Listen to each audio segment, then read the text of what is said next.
Okay, what are you going to need to brush up on for this class? So in this class, we're going to be talking about modulations and we're going to be talking about form. So for form, there isn't really anything major to brush up on, although it will have a lot to do with all of the things that we've learned. Actually, probably the best thing to brush up on when it comes to form is those tonic, dominant, predominant relationships that we've already talked about a little bit. Those are going to come up in form. So if you're rusty on those, jump backwards and check some of that out again in the previous classes.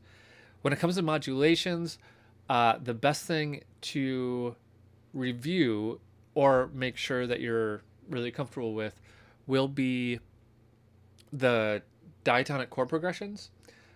So especially when we jump right in on pivot chords, which is the first big chunk of stuff we're going to work on, we need to be able to shoot off our diatonic chord progressions really comfortably.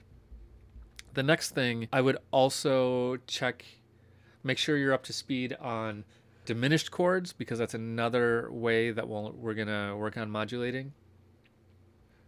Some of those leading tone diminished chords are going to come back to haunt us, and our secondary dominants.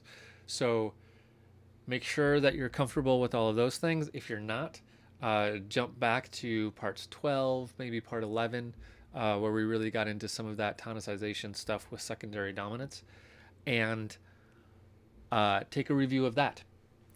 Cool. If you are comfortable with all of that stuff and don't need to review, then let's press on and go to, let's talk about next how we're going to use MuseScore and this whole MuseScore file business.